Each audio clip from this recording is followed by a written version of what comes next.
Jonesy and Amanda. Jam Nation. Our next guest is someone who I would describe as brilliant. She's written books, she's hosted shows that I'm very envious of. All the shows that I want to do, she's doing. She's made podcasts, she's cooked for some of the most powerful people in the country, and she's created her own one-woman show called 50 Years of Crabb, where she reveals her stories, her tips and lessons from 5 decades of being Annabel Crabb. And here she is. Annabel Crabb, hi. I am here. Look at you. I just love this because I know that you're also a TV host and a presenter, but you're a wordsmith. You're a words person. How did you go about creating a stage show? Okay, so here's what happened. I turned 50 and I try to do something most years that really terrifies me. And the director of the Adelaide Fringe rang me up and said, do you want to do a show, like a one-woman show? And I, of course, framed the word no loudly in my head. And then I found myself going, yeah, why not? Because I actually took some long service leave. I've got plenty of time to write this thing. And then, of course, I didn't until about 3 weeks before I was supposed to. And then I'm like, what am I doing? This is madness. Yeah. People who have been interviewed by you, are they nervous that you're going to blab the secrets? Well, look, I am not cruel to people, so I tend to tell stories that are funny, but that the person can have a laugh along with. Like, I'm not really a vicious storyteller, and the person that's probably most targeted for humiliation in the stories that I tell is me. Right. And, you know, I mean, they are connected to things that I've learned over my life. One of them is just getting better at saying no, because I have a particularly hair-raising story about being asked to organise a charity dinner with Tony Jones for my school P&C, and I was so unable. I mean, it was so funny. This lady came up to me and she said, we're thinking about auctioning, you know, a dinner with an ABC celebrity. And I'm like, oh, I'm sure I'm happy to help.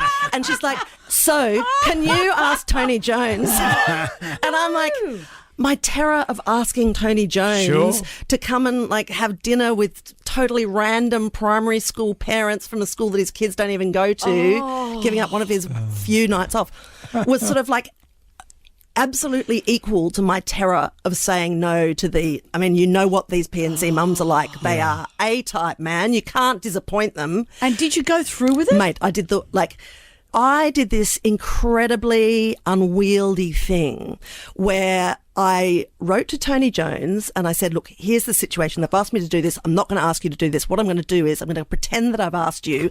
And then when the auction comes up, I will buy the auction prize. So that way I'm making a donation to the school. Cool. And you don't have to have dinner with anyone. And this email ran to about 3 pages. And I read it back later and thought, I just sound crackers. Yeah. And anyway, and Sounds he wrote back and he's like, wow. Just wow. You're a nut. I know, right? You're a nut. Then I'm overthinking it. You should have a thought track from my partner, Jeremy, through this entire process. He's just like, you're an absolute fool. Like, this is going to go pear-shaped. Yeah. And so then I'm like, oh, I can't bid on it at the trivia night because they'll know. Yeah, right.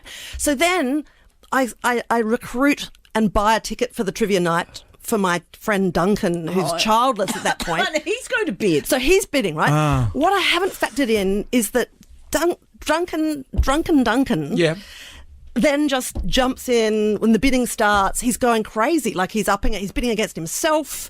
He's like upping it by hundreds of bucks. And I'm sitting there going, oh Lord, because of course, there's a whole table there of like these mums who are obsessed with Tony Jones. And they've got disposable income. Anyway, So after you mortgage your house to pay for this. Right? Anyway, so look. The lesson is say no at the first step. Right? Yeah. And it was an expensive way to learn that, but I can't. You can't say. Is it even, that bad? It's pretty bad. Is it more than 1,000? Oh yeah. Just like if it's, I'm going to stop at 5,000. Is it more than? I'm not answering any more specific questions. In my mind, I mean, like I've cast myself before you. I have humiliated myself. Like, it's just, I mean. I know you're on a Wild, fixed right? ABC. You're on a fixed income, so I The just way I we know. turn ourselves inside out Yeah. so you don't have to say no to someone, and your anxiety God, that is for all great. that period of time meant nothing. No, Ridiculous. Absolutely not. And anyway, Anyway. it's funny. It's funny now. It's funny now. You know, I'm sure you could write it off on your tax. I'm pretty sure. There's a- sure I Jeremy can couldn't. laugh I'm now sure at you how can write much up it on your cost tax. you. Just shaking his head. Wow. Annabel, this I see myself You know, in that right? story. I that- really do. and that's just a small morsel of what you're going to get. Saturday the 25th She needs and the money, Wednesday the come on. 29th of November, the Pavilion Performing Arts Centre in Sutherland. Annabel Crabb, get your tickets for 50 odd years of Crabb. Not you, you've already got tickets. I got Or are you tickets. going to do this? You're going to set people up to buy tickets. Actually, the first 5 ticket buyers will get dinner with Tony Jones. Conditions apply. Head to Ticketek. Annabel, thank you.